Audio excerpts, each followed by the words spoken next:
2 days ago, I cleared out the preconditioning pen. I led 6 of the animals back here. That's one of them right there. And if you take a look around, you're gonna see some of these animals that still have stickers on their back. I got that animal right there. And these animals that I put in, I let them out back here about 2 days ago, and I've been keeping an eye on them. And you can tell that all of the animals have taken to the feed, right?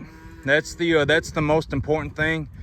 I've said, I was talking about this before, but when I let an animal out the preconditioning pen, if they're having problems within 12 hours of being let out of the preconditioning pen, they're going back into the preconditioning pen. That's the big idea, right? I've talked about this, okay, so the big idea essentially is that if an animal does not eat properly, if they do not eat the correct diet, they will start having digestive problems. Their rumen might even shut down. And so you want to address these problems when they first start happening. And I talk about this all the time.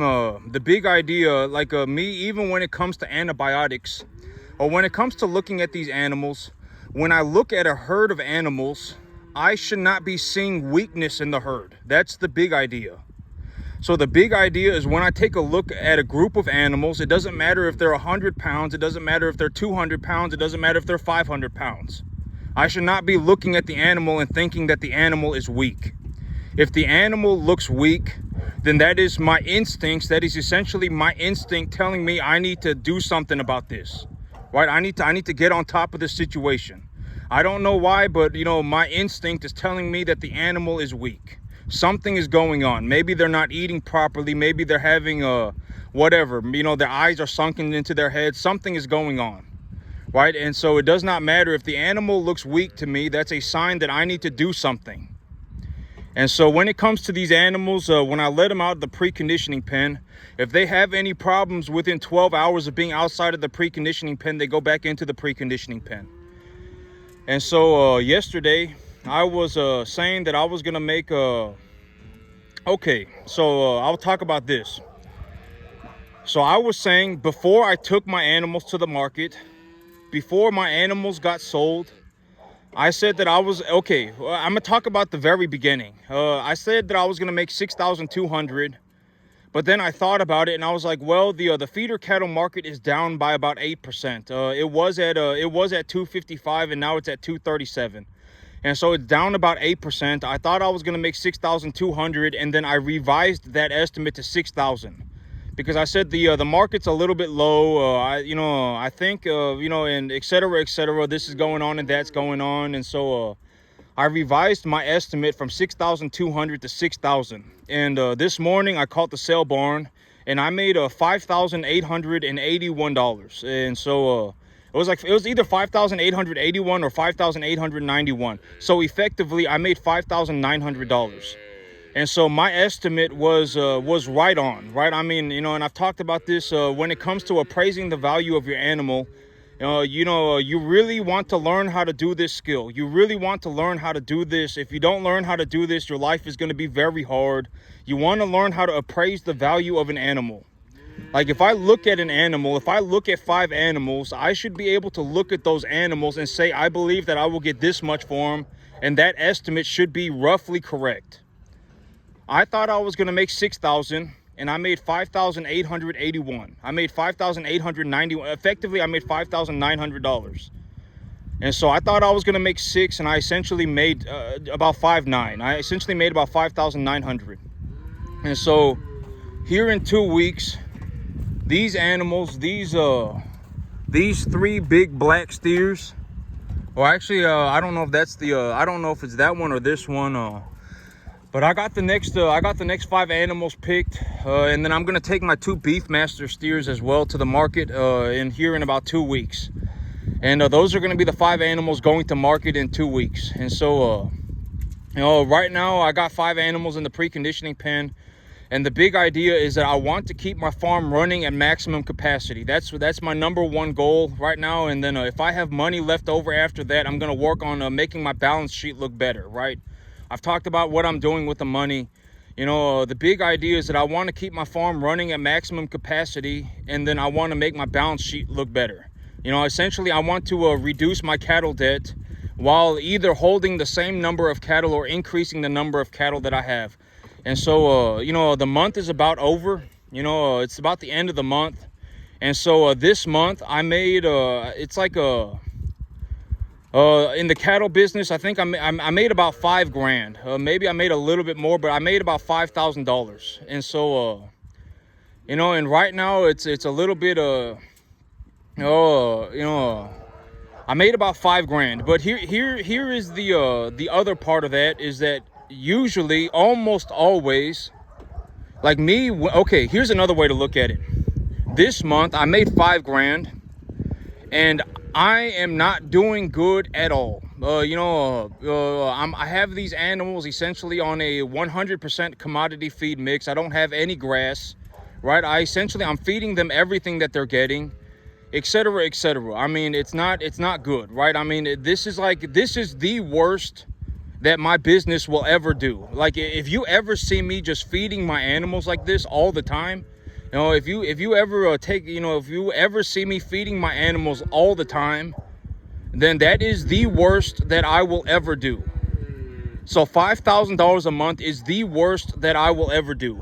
And you know, this month, you know, I made $12,000. Essentially, I made $12,000. I brought home about $5,000 cash, but I brought home about $12,000 total. And so, you know, and I've talked about this concept very, very, very frequently. Even recently, I talk about this concept all the time. But the big idea is that I do not lose money in the cattle business unless an animal dies. That's the only time. Actually, this is one of the steers that are going to market. It's not that one. That's actually, I think that one's a heifer. But these three, the big black steers, and then my two Beefmaster steers are the ones going to market here in 2 weeks. Okay, so I'm going to talk about this real quick. The big idea is that I do not spend any money and I do not lose money unless an animal dies. The only way for me to lose money in the cattle business, for me personally, I'm not saying everybody, almost everybody loses money in the cattle business. I might be the only person that you ever see that is running cattle on a 10.5 acre field, making $15,000 a month. I probably $20,000 a month. I'm the only one. Probably, more than likely, I would be willing to bet. You know, maybe even your entire life, even when I make these videos, and I've talked about this concept, and I actually, what I said was that if Rich slapped you, if we took everybody from Costco and put a blindfold on them and put them in a room with Warren Buffett, they had no idea who was talking to them. They had no idea who was talking to them, but that person was Warren Buffett. And Warren Buffett was essentially saying exactly what he was going to do to a fine detail. Everybody would essentially be an idiot. Nobody would be like, oh, you know, here's my chance to go and make $50 billion.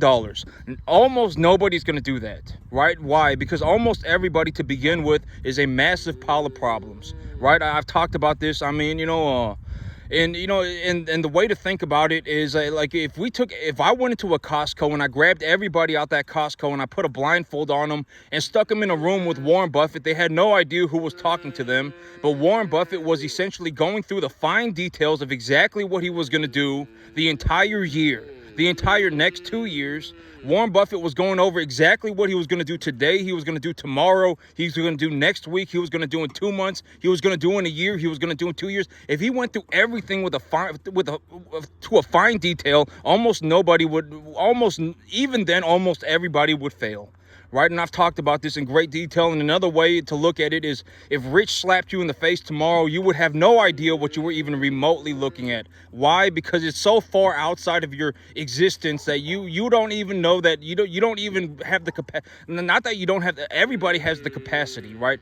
I've talked about this, but nobody is born in it. I mean, nobody is born an idiot. Nobody, right? I mean, nobody's born an idiot.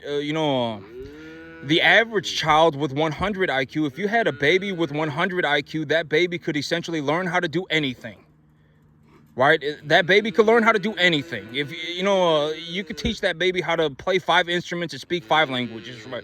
I mean, everybody is born about the same. Everybody is born about the same. And, the way to look at it is that the average genius is not born. They're made. Right? I mean, even this, it took me 15 years. There is no skipping the work. And I've talked about this idea. If any of you watching my video right now believe that you can skip the work, I've talked about this. You have not found a mystical, magical shortcut. You're about to throw yourself off a cliff. I guarantee it, you're about to throw yourself off a cliff. You're going to lose all your money. You're going to get nowhere. You're just going to fiddle fart around, and then you're going to be screwed forever. And I've talked about the cattle business. When it comes to the cattle business, I wouldn't even bother running cattle until I knew how to grow grass. Because if I didn't have grass, I would be screwed. Long story short, and I've talked about this, but if you want another way to look at it in terms of like an analysis, another way to look at it is that when we look at the feeder cattle market, right? I've already said, if you want to find the price of a feeder cattle animal, if you want to find the price of a beef animal, what you do is you go on Google and you look up the feeder cattle price. It's essentially a commodity stock. And so when you go on the internet and you look up the price of the feeder cattle, you can essentially gauge what your animals are going to sell for all the time. 24/7, it's the stock market.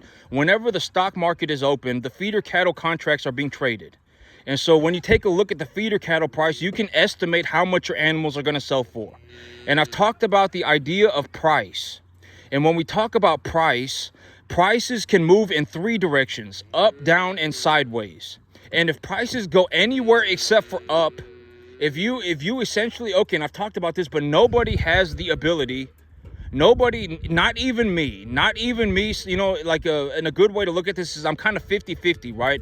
I said that the corn price wasn't going to go any lower, and then it dropped 10%. Right, and it dropped 10% the next day, and I said feeder cattle prices are probably going to go down.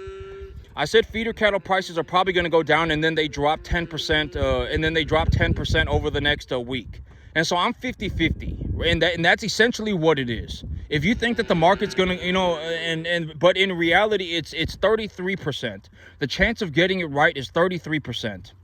And if the market does not go up, then you will lose money forever. If you're in the feeder cattle business, I have not seen conditions like this ever.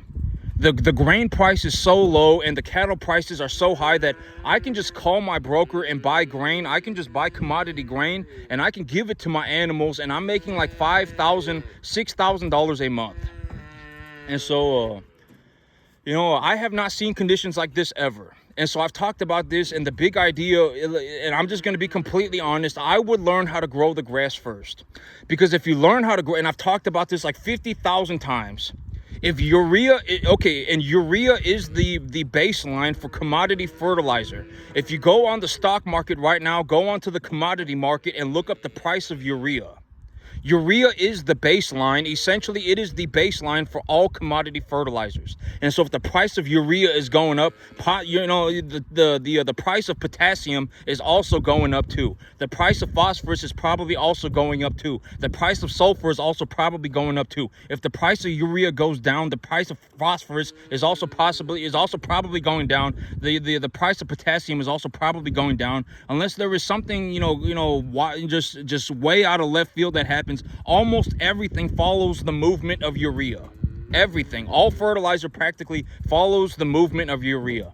And if urea is trading at $550 a ton, like it's been trading for like the last year or two, or the last year, I bought fertilizer maybe I've bought fertilizer 8 times in the last year, and I've purchased urea at urea was essentially like $5.25, $5.50 a ton for the entire year. And so when urea is $5.50 a ton, let's take a look at my field and let's go through this real quick. I've talked about me diagnosing my field. What should I do with my field? Here's a realistic example. Me right now, to prepare my field, I believe that I will have to put about 70 pounds of phosphorus on it. I believe that I'll have to put about 50 to 70 pounds of phosphorus on the soil. When I plow my field, I'm going to put about 50 to 70 pounds of phosphorus per acre on each acre of my soil. And I'm going to be purchasing what I will more than likely do is purchase a 17777. And so if I purchase a 17777, I've diagnosed my field, I've come up with a plan, and now I'm going to attach a monetary value to the plan. Let's say I look at my field and I say I believe that I will need 150 pounds of 777 on my field per acre. And urea is trading at urea is trading at $550 a ton. And let's just say I pay, you know, a triple 17 is, I don't know if it's a little bit cheaper or if it's a little bit, but it's essentially the same price as urea. You know, it's essentially the same price as urea. You know, see, like, that's not good. You know, that calf's having diarrhea right there. I got to see what's going on with that. But, you know, essentially everything's going to trade at about $5.50 a ton. Urea's trading at about $5.50 a ton. Yeah, the calf is actually having acidosis. And so that's a good sign. I gotta be careful about feeding the animals a little bit. Well, I put them on the grass for a little bit too long, and they may have chewed up too much grass. So I'll have to keep an eye on that animal. Make sure that the animal doesn't bloat. But okay, let's say, you know, urea is trading for $5.50 a ton, and I believe that I need to put 50 pounds of phosphorus on my field. And when I put 50 pounds of phosphorus on my field, I'm also going to put 21 pounds of sulfur on my field as well. And so I take a look at my field and I say $5.50 a ton. I have 10 acres and I need to put 1,000, and I need to cover 10 acres of land with I need to put 300 pounds. I need to put 300 pounds, and I have 10 acre. I need to put 300 pounds an acre, and I have 10 acres. So that means I need 3,000 pounds of fertilizer. So if I need 3,000 pounds of fertilizer, that's going to cost me $750 to cover my entire field. For me to cover this entire field, it will cost me $750. And so if I pay the $750, and let's say I spend $500 for grass seed, all in, I'm in $1,200. That's all of the risk that I took. For me to grow grass, it costs $1,200. And when I grow the grass, you know, granted that I diagnose the field properly, etc., I fertilize correctly, you know, etc., I do all of these things. Then, you know, when I take a look at it, I can feed almost 7 to 10 calves per acre. You know, like if I took animals this size. I could probably feed 7 to 10 calves per acre. Granted that the weather stays between 75 and 85 degrees in the afternoon and 50 degrees in the evening. If the weather stays 50 degrees in the evening, give or take, and 75 to 85 degrees in the afternoon, I can, and I get 1 inch of rain a week. You know, that's why I said 3 to 4 inches of rain a month, essentially 1 inch of rain a week. Under those conditions, I can run like 7 calves per acre, 10 calves per acre, no problem. You know, because okay, here's the thing, and also you know, in terms of just a thought experiment, and just to, you know, you should know how to do these things, and maybe when I speak about them, you know, people will begin to understand that you need to develop an understanding of these things so that when they happen, you're essentially ready to go. But if I get 1 inch of rain a week, that essentially means that every single week I get a new opportunity to work on my field. Because if it rains 1 inch a week, and let's say I have a slight nitrogen deficiency, well, I can put 100 pounds of urea on my field. And if I put 100 pounds of urea on my field and I get 1 inch of rain on it, I'm going to see how that urea interacts with the plant material. And so the big idea, and I've talked about this, and I was talking about this a couple of days ago too, I think, maybe it was 2 days ago, 3 days ago. But the big idea is you're looking to have a balance between not damaging your environment and actually improving the environment and accumulating the maximum amount of biomass. And so, like, if you get 1 inch of rain a week, you're probably better off you're better off fertilizing less, but more frequently. You know, if you fertilize less but more frequently, like instead of putting 200 pounds of fertilizer per acre, you put 100 pounds of fertilizer per acre, and you fertilize it one time, and the next week you fertilize it again. You're better off doing that than you are just putting 200 pounds of fertilizer on your soil and then having it rain 2 inches over the next 2 weeks. But these are concepts that, you know, maybe when I start to, you know, when I talk about these things, you know, you begin to develop an understanding, and, you know, you start to learn how to, and I always say that when you get to a very high level of farming, when you get to a very high level of any skill, the big idea is that you need to learn how to essentially do things in real time.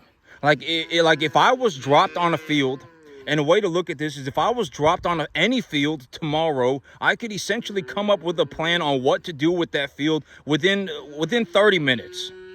Like if I walk, like if I was put on any field in America, any field, practically on the planet, if I was put on any field, I could take a look at that field and figure out exactly what I'm going to do, what direction am I going to head within 30 minutes.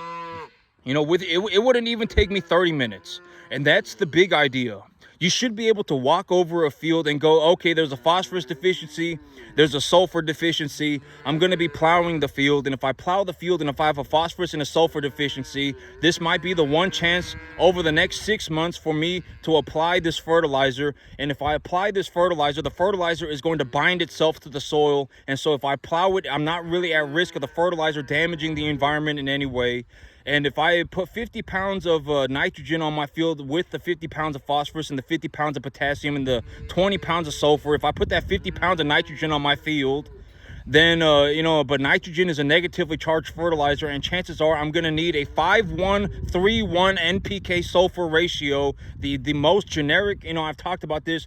You know, when it comes to grasses, when you're growing a grass, the big idea is that for almost all grasses, if you use a 5:1:3 NPK sulfur ratio, your grass is probably going to grow somewhat decently. It's going to grow somewhat correctly. I mean, granted that, you know, in most situations, if you use a 5:1:3 NPK sulfur NPK, my field needs sulfur. If I don't put sulfur on my field does not grow practically anything. And so almost all grasses utilize a 5:1:3 NPK ratio, almost all of them. You know, it does not matter. You know, I would say like 93% or more of all grasses, if you used a 5:1:3 NPK fertilizer, that grass would essentially grow correctly. A long story short. And so you take a look at the problem and you say, well, if I'm applying 55 pounds of nitrogen, 55 pounds of sulfur, 55 pounds of nitrogen, 55 pounds of phosphorus, 55 pounds of potassium, and 20 pounds of sulfur, then that's essentially a 3:3:3:1 fertilizer that I'm putting on my field, right? And so you take a look at the problem and you say, well, okay, my soil pH is at about a 7.4. I don't have a massive potassium deficiency, but there is a slight potassium deficiency on my field. I know that from previous information that I've collected, when I put phosphorus and sulfur on my field, that I also develop a potassium deficiency. Like if I don't put potassium on my field, I will end up with a potassium deficiency. Like I've collected that information repeatedly in the past. There's, you know, that is, you know, the situation that I am in.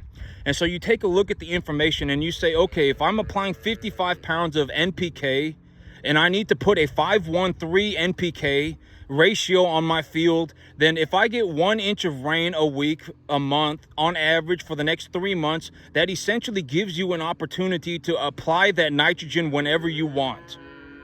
Because if you put nitrogen fertilizer on a field and then it gets a 1 inch of rain on it, it will go into your field. It's a negatively charged fertilizer. It will go into your field. Right? And so that's, you know, that is, you know, essentially that's the big idea. You want to be learning how to farm in real time.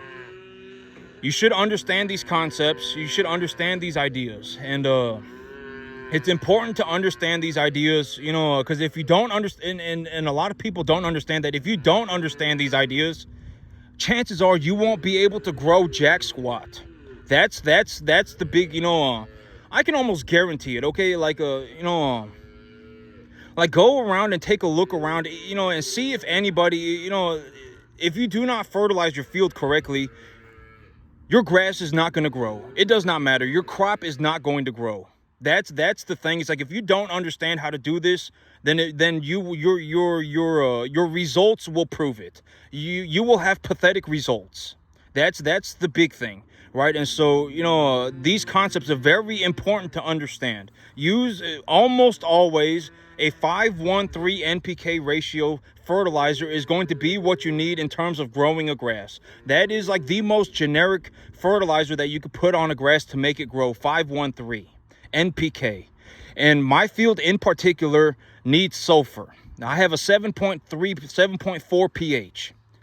And so, you know, when I take a look at my plans right now, what am I going to do? How much is it going to cost me? And what are my results going to be? Essentially, I'm going to be putting about maybe 50 to 70 pounds of phosphorus into the field, 50 to 70 pounds of phosphorus and potassium into the field. Why? Because those are positively charged fertilizers, and I need to plow my field right now. Within the next week, my field will be plowed. And when I plow my field, it gives me an opportunity to put that positively charged fertilizer into the soil profile. And when I put that positively charged fertilizer into the soil profile, that fertilizer will bind to the soil. It will bind to the soil. It's not going anywhere. It will just sit in the field essentially until the plant root comes into contact with the fertilizer and absorbs that fertilizer molecule. It will essentially sit in the soil for decades. It will just sit in the soil for decades. And so, this is my chance to put the positively charged fertilizer in the soil.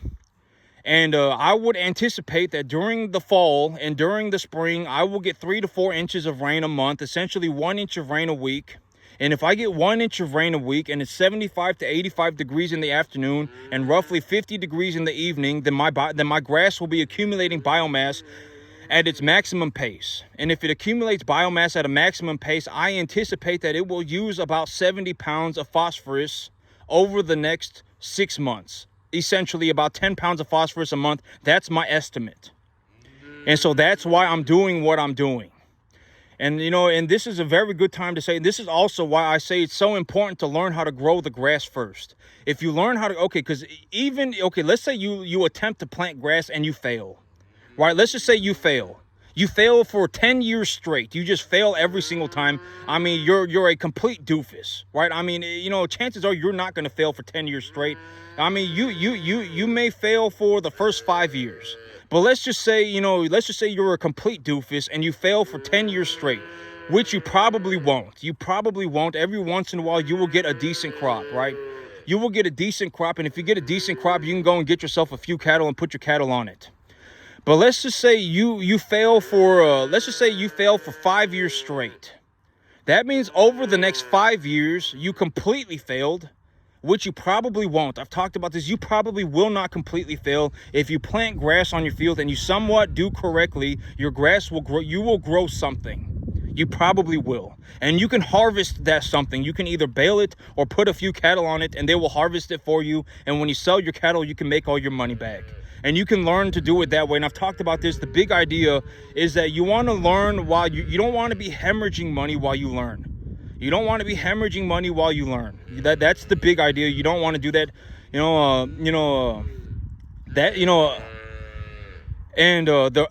A realistic way to look at hemorrhaging money while you learn is that you got to understand that when it comes to the world of business, a lot of people bankrupt.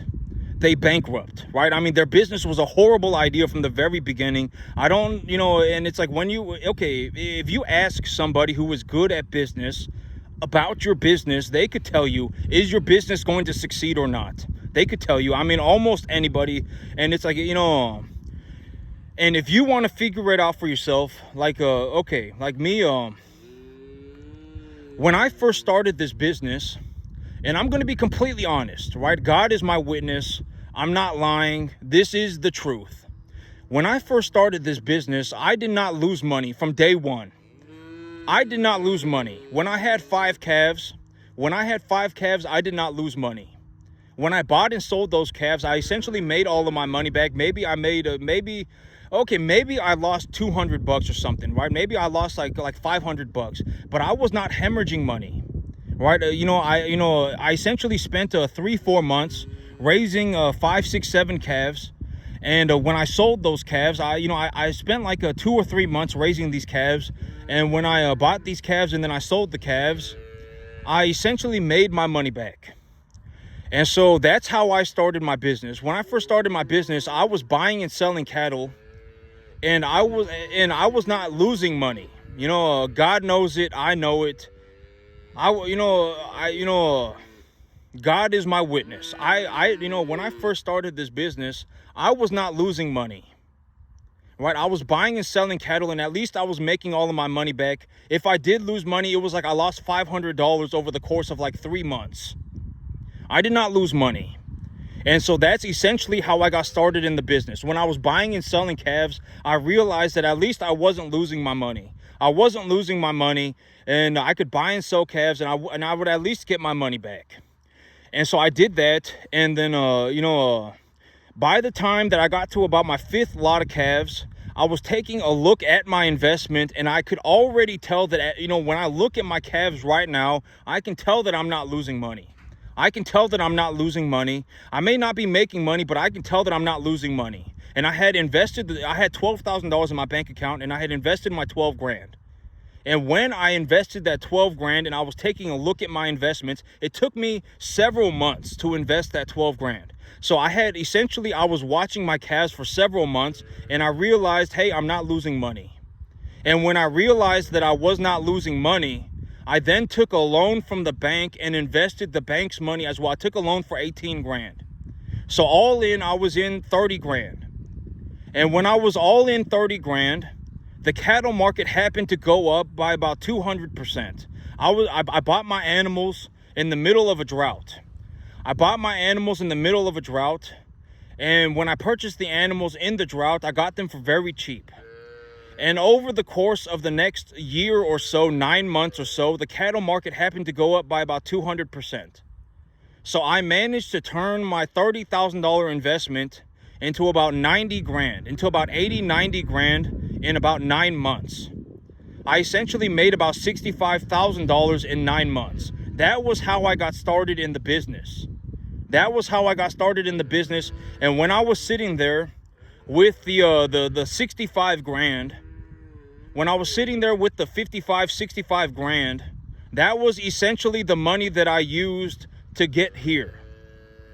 And right now, even right now, like if I liquidated my herd, I would be net positive, Okay, here's the thing. It's like if I sat on my herd and I liquidated them in 3 months, I would be net positive like 20 grand. And so, and every single month I make about $15,000 a month. So I'm already in the green, and I'm making essentially about $15,000 a month. And I talked about this concept. The only time that I ever lose money is if an animal dies. For me personally, I'm not saying everybody, I'm saying most people do lose money in the cattle business, right? I mean, there's all sorts of ways to lose money in the cattle business. But for me personally, the only way for me to really lose money is to have an animal die. Why? Because if I put money, and I was talking about this yesterday, but if I buy a calf let's say I take a look at a calf and I say this calf, I'm going to evaluate this calf. I reasonably understand this asset. And I evaluate this calf at $700. Well, chances are if I sold the calf tomorrow, I would get about $700 back for that calf. I didn't just pull that number out of my rear end, right? I did not just go, whatever, right? I'm just going to pull a number out of the air. I'm going to, randomly just decide I did not do that. I took a look at the animal. I evaluated the animal, and then I gave the animal an appraisal value. I said, I believe reasonably that this animal is worth $700. And so if I took that animal back to the market tomorrow, I could get my money back. Essentially, right? And that's the big idea. Storing wealth into your assets. Why do you want to store money? Why do you want to store your wealth into assets? Because when you store your wealth into assets, you now have a way to you have the ability to deduct the cost of the animal off your taxes. And I've talked about this repeatedly in the past, but if you're going to start a business and your big idea is to start a business to reduce your income tax burden, that's a horrible idea. If you start a business and lose all of your money, you are better off just paying your income tax. I guarantee it. You don't want to be in a situation where for whatever reason, you have convinced yourself that you should be starting a business. And I've talked about this. Even when it comes to my business, the way that I got started into my business was that from the very beginning, I was not losing money. And that's what got me started. When I first got started into my business, I realized that I was not losing money. By about the time that I had my 5th lot of calves, I could actually take a look at my calves and recognize I'm not losing money. I may not be making money, but I'm definitely not losing money. If I sold my animals tomorrow, I would get my money back. And when I came to that realization, I took a loan from the bank and I invested that loan. And when I invested the loan and my money, I managed to make about 60 grand in about 9 months. And that was how I got started. And now at this point in time, I'm making about $15,000 a month. And so me, you know, like, okay, let's say like me right now, I have an excess cash flow of about $100,000 a year. That's how much cash I have left over. If I wanted the other, okay, and let's say I put about equal that much into my cattle, I probably put a little bit more. If I make $100,000 cash, I probably make about 100 to 125. I probably have about 100 to 125,000 invested in the cattle if I have about $85,000 cash. And actually, that's not true either, because you know, if I had $125,000 invested in my cattle, I would invest about $125,000 into my cattle over the course of the year. And so actually, that's actually another interesting way to put it. I wouldn't actually, okay, if I have $85,000 cash, I probably also have about $85,000 invested in my cattle. I probably took about half the money out of my business and left half the money in the business via the cattle. And so, you know, if I wanted the $85,000 that I have stored in the cattle, let's say I have $85,000 in the cattle and I have $85,000 cash, and for whatever, God only knows what reason why, I decided that $85,000 a year just wasn't enough for me and I want to pull more money out the business. Well, I could just liquidate my cattle. And if I liquidated my cattle, I could pull the 85 grand out of my cattle, and now I have 170 grand. Right? I mean, it's not, I can liquidate, and I've talked about the beef business. The beef business is a very liquid business. People are buying and selling cattle all the time, 24 hours a day, 7 days a week, every second of every day, somebody is buying beef somewhere. And so cattle are very liquid. Cattle are very liquid, and the price of the cattle is essentially set by the stock market, the feeder cattle price on the commodity market. That's essentially what sets the price for the cattle. And so if you know how to appraise an animal, like, you know, and I'm not, you know, I don't want to jinx myself, but so far, as of today, I've been correct every single time. In terms of appraising the value of the animal, I thought I was going to make $6,000. I made $5,881. Essentially, that's correct. Sometimes I think I'll make $6,000 and I'll make $6,200. That's essentially still just correct. There's no, I don't know the exact amount that my animals are going to sell for. I don't. But I can give you a rough estimate. And the estimate is probably going to be correct. I'm not going to look at a 1,200 pound, I'm not going to look at a $1,200 animal and think that the animal is going to sell for $2 grand. I'm not going to look at a $1,200 animal and think that the animal is going to sell for $500. Right? I mean, I'll you know, 93% or so accuracy, right? And so far, I don't want to jinx myself. I don't want to, you know, give myself bad luck, but I have been correct, objectively correct every single time so far. And so this is also, you know, and I talk about this, you want to learn how to do this. You want to learn how to appraise an animal. You want to learn how to evaluate the animal for the monetary value that is involved. You want to learn how to do this. You know, it's a very important skill. And, you know, because if you can do this, you can roughly estimate what you should pay for that animal and also what you're going to get for that animal once you've taken care of it. And so for me, for me personally, the only way to really lose money in the cattle business is to have an animal die. And I've talked about this repeatedly. You know, this must be the 1,000th time I've said it, and I'm just going to say it for good measure. I would get started in the hay business. If you can grow hay, because here's the thing, it's like, you know, chances are you're almost everybody, even me, I 15 years ago, I was not nowhere near this good. I was growing jalapeno plants and tomato plants in solo cups. That was me 15 years ago, right? I was like collecting grass clippings and leaves and making grass leaf compost and using that as fertilizer. That was me 15 years ago.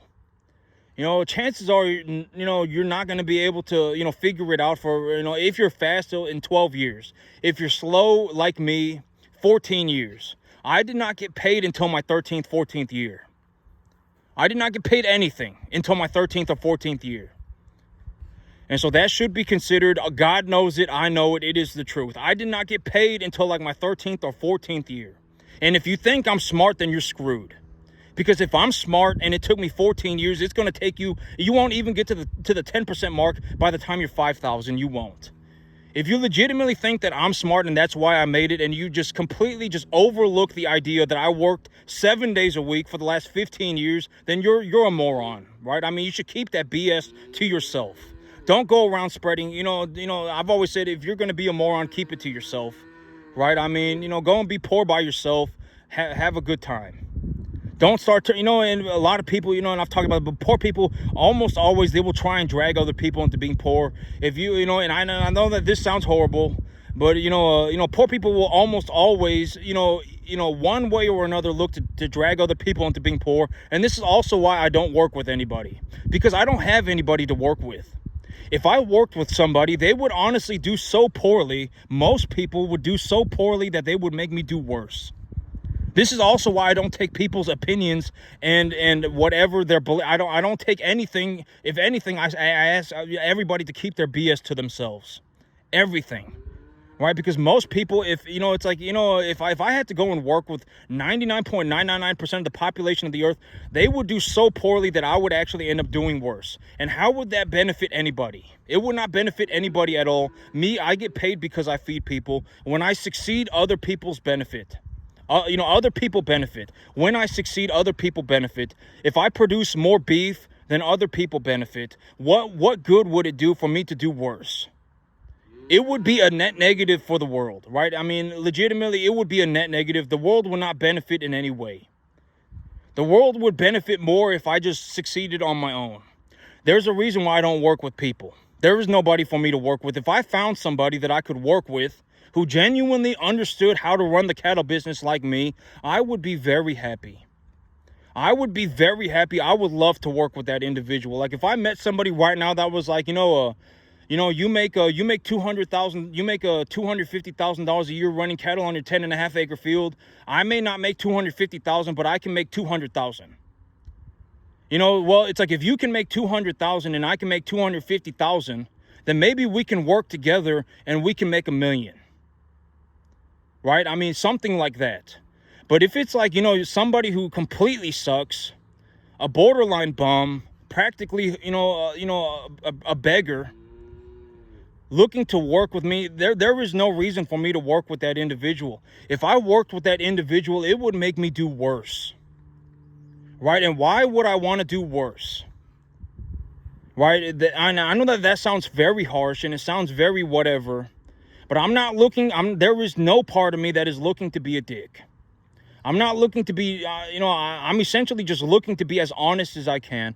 There is nobody, if I found somebody that I could genuinely work with, I would be extremely happy to work with that individual. We could make a lot of money together. Like me, I make about $250,000 a year running cattle on this 10.5 acre field, right? If I found somebody that was even making $150,000 a year, then I would love to work with that individual. You don't have to make as much money. If you were doing better than me, then I would definitely want to work with you. Like, let's say I was put on a 10.5 acre a field with somebody else. I made $250,000 and that other person made $350,000. I would love to work with that person who's making $350,000. Even if you make $150,000, even if you make $200,000, I would still love to work with you. We could figure something out. You and me, we could figure something out. And maybe, if we work together, we could make $1 million together. Right? Instead, maybe we can make $1 million together. I was making 250. You were making 200. Combined, that's 450. We could essentially double our income by just working together. I would love to have that kind of a partnership with not a partnership. I would love to have that kind of a business connection with somebody. I would love to. But most people, most people aren't even going to make it to the 10% mark of what I do if they live to be 5,000. The average person is not even going to make it to the 10% mark by 5,000. If they live to be 5,000 years old, and I've talked about this, the average person, if you have a child that's 100 IQ, you could essentially teach them how to do anything. You could teach them how to do anything, but after a certain point, it becomes too late. After a certain point, it's too late. It's too late. You probably cannot learn how to do it. I mean, unless you were going to go through some drastic measure, like you were going to abandon everything you own. And for the next, 15 years, the only thing, essentially live in a room, with 9 other dudes and just learn how to run cattle for the next 15 years of your life. Unless it was something like that, you would not be able, nobody's going to learn how to do this. Not even to the 10% mark. You know, if I make $20,000 a month, most people can't even make $2. You know, and so, but I'm being completely serious. Like, okay, me, let's say I make about a $250,000 a year, right? About $200,000 to $250,000 a year running cattle on this 10.5 acre field. If I found somebody that was even making $150,000 a year, I would love to work with that individual. But most people can't even make $2,000 a month. And so, you know, and when it comes to it, at the end of the day, if you just look at it for what it is, I essentially have nobody to work with. I essentially am stuck in a position where I work by myself all the time. I work by myself all the time. I compete with myself all the time. I don't even have anybody to even compete with. I don't even have anybody to not even compete with. If I found somebody that I could compete with, I would love to work with that individual, right? When I see the average farmer, or like anybody, even a majority of farmers, it's not even farmers, of people. Almost everybody looks like a beggar bum to me. And I know that sounds horrible, but it's like there's nothing that anybody could even offer me. Nothing. You know, like even right now, I have so much money that I can do whatever I want, as long as I continue to run cattle. And I was actually thinking about this yesterday, and that feeling that I was feeling yesterday is, I think that because for so long I was like, I need to go and make money. But I've came to the realization, I think that what this feeling is that I've come to the realization that I don't need money, or I don't need to focus on making money anymore. You know, I think that's what it is. And I think that there's a part of me that's just kind of like sad about it, because it was like the money was a carrot on a stick for me. The money was a carrot on a stick for me. It gave me something that I really had to apply myself to. Making money is very hard. All right, I've talked about this, but making $1 for me is as hard as making $1 for anybody else. If you took somebody and you were like, like for me, making $20,000 a month is just as hard for anybody else to make $20,000 a month. And for me to make money, making money was essentially a carrot on a stick for me.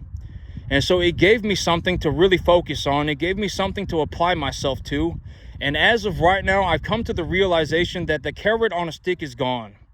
And so what I need to do is I need to give myself a new carrot on a stick. And essentially what I've come to the conclusion is that I found a way to make as much money as I want, as much money as I need. But the big idea is that I will only have the money if I continue to run the cattle. You know, I may not need to worry about making money anymore, but I do still need to be focused on running cattle. And if I focus on running cattle, then I essentially have as much money as I ever could want or need. And so that's the big idea. I'm replacing the carrot on a stick with a new carrot on a stick. You know, I may not need to go and focus on making money anymore, but I do still need to focus on running the cattle, getting better at running cattle. Because at the end of the day, if I run cattle, I essentially have as much money as I could ever want, as much money as I could ever need. You know, and I've talked about this, you know, but at 20, you don't need $10 million to be rich. You don't need $5 million to be rich. You don't even need $100,000 to be rich. If you make $20,000 a month, like, you know, this business makes me about $20,000 a month, about 15 to 20 grand a month. If you find a way to make 15 to 20 grand a month, you essentially become rich overnight. You know, essentially, effectively tomorrow, granted that you don't have any major problems. If you have major problems, then there is no amount of money that will fix any of that.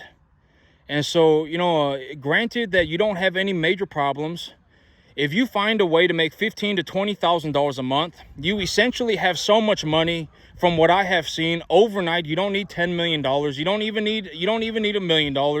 You don't even need 500. If you find a way to make 20 grand a month, essentially you become rich overnight. You don't need a set amount of money to be rich. The big idea is to raise your income. That's from what I have seen. Is to raise your income. If you raise your income substantially, you essentially become rich overnight. Like if you woke up tomorrow and you made 250% more money, you would essentially become rich overnight, granted that you don't have any major problems. If you have major problems, if you have one major problem, it will cost you everything. If you're on drugs, it will cost you everything. If you're, if you got 5 girlfriends, it will cost you everything. If you, if you drink alcohol all the time, it will cost you everything. If you spend money all the time, if you have a spending problem, it will cost you everything. I mean, granted that you don't have any major problem. This is what I've deduced it to. This is from my perspective, from what I've seen. If you don't have any major problem, and you essentially just sit there and you think about it, and you come to a reasonable conclusion, if you raise your income, you essentially become rich overnight. Let's say you even go from $4,000 a month to $10,000 a month. I managed to go from $4,000 a month to $20,000 a month. And over the next 6 months, I'll be going from $20,000 a month to $50,000 a month. And even at $20,000 a month, I essentially have so much money that I can't even do anything with it. I essentially sit on 2/3 of my money. That's another way to look at it. 2/3 of my money is just money. I don't do anything with it. It really only costs me like 70 grand a year to do everything that I want. And 2/3 of my money, it essentially just sits there. I essentially just have like $180,000, $170,000 cash left over every year after I've done everything. I've paid for all of my bills. I've paid for my truck. I've paid for my tractor. I've paid for all of my business. I've paid for everything. And I still have like $170,000 a year left over, just cash. That's essentially what $20,000 a month looks like. It's essentially so much money that I can't even spend it. Not that I can't spend it, but I mean, that's essentially what it looks like. And this is also what I mean by the money is no longer a carrot on a stick for me. I've already found a way to make the money. And so it's kind of like, I think that what happened was that I need something to focus on. I need something to apply myself to. I need something that because it's like for the last 15 years, I was so focused on making money. I was like, I'm going to make money. I'm going to go and make money. I'm going to go and make money. I'm going to go and make money. And by the 15th year, I found a way to make a boatload of money. Right? I found a way to make a boatload of money. And now that carrot is gone. And I think that it made me feel a little lost. Maybe it's a little lost. I don't know. But it made me feel some type of way. It made me feel, I don't know exactly how to define it. But it was like there was a pressure in my chest and it was making me feel uneasy. And so I was thinking about it today. And I think that what it is that I need to replace that carrot on a stick with another carrot on a stick. And so as of right now, I've come to the conclusion that I don't need to focus on making money anymore. I've already found a way to make the money. What I need to focus on is running, being an okay person, right? An okay person in the eyes of God.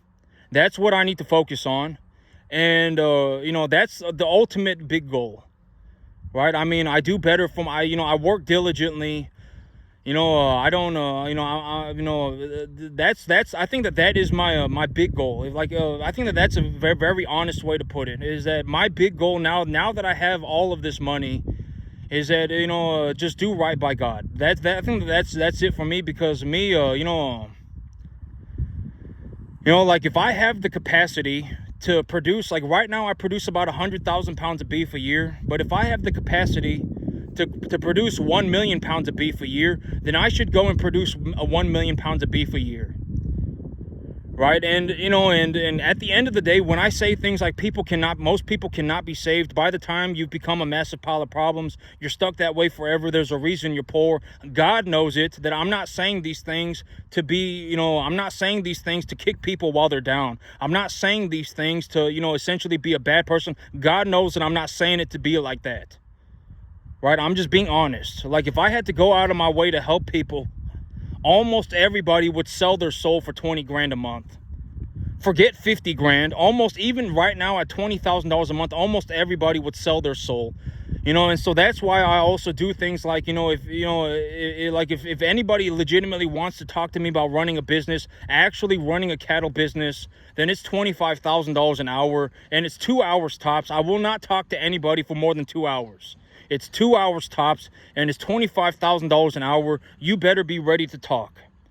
You know, show me your business plan. What are you going to do about your grass? What are you going to do? What kind of cattle are you bringing in? How much are you going to pay for the animals? What's your long-term business strategy, etc., etc.? You know, you better be ready to talk. You know, and, you know, but that's, you know, there's a reason you know, like if I went out and I attempted to help people, if we just look at it for what it is, almost everybody would do so poorly that it would make me do worse. And if it made me do worse, what benefit would that do for anybody? It would do nothing for anybody. Right? I mean, if somebody was actually willing to do this and wanting to do this, they would gladly pay me 25 grand for an hour. You know, I could go and take a look at their farm and I could tell them within 2 hours exactly what I would do. That's 50 grand. You know, I make $20,000 a month. You can make that money back in 2.5 months. And so, you know, God knows it. You know, at the end of the day, you know, that's what I've come up with. Is I just need a new carrot on a stick. And when I have a new carrot on a stick, I'll feel okay. You know, and that's essentially what I boiled it down to, is that I'm just going to work on the cattle. That's going to be my big goal. You know, my big goal may not be to make money's no longer a carrot on a stick for me. I already found a way to make as much money as I could ever need. And, the big carrot on a stick for me now is to just, I guess just do right by God. I mean, but I need something, I need something to work towards. If I don't have something to work towards, I mean, I start getting very uneasy. You know, I need something that I can essentially apply myself to all the time. If I don't have something that I can apply myself to all the time, I think that, you know, and I get very uneasy. Like, it makes me very agitated. I get very uneasy. I need something that I can essentially, a carrot on a stick. I need a carrot on a stick. If I don't have a carrot on a stick, it makes me feel like something, you know, I don't know how to describe. I need to be working towards something all the time. And if I don't have something to work towards all the time, it's not a good feeling for me. It's just very difficult for me. And so it's just, I'm gonna make a lot of money. I'm already making a lot of money. I'm gonna focus on just running the cattle. And yeah, that's it for me today, YouTube. Y'all have a good one.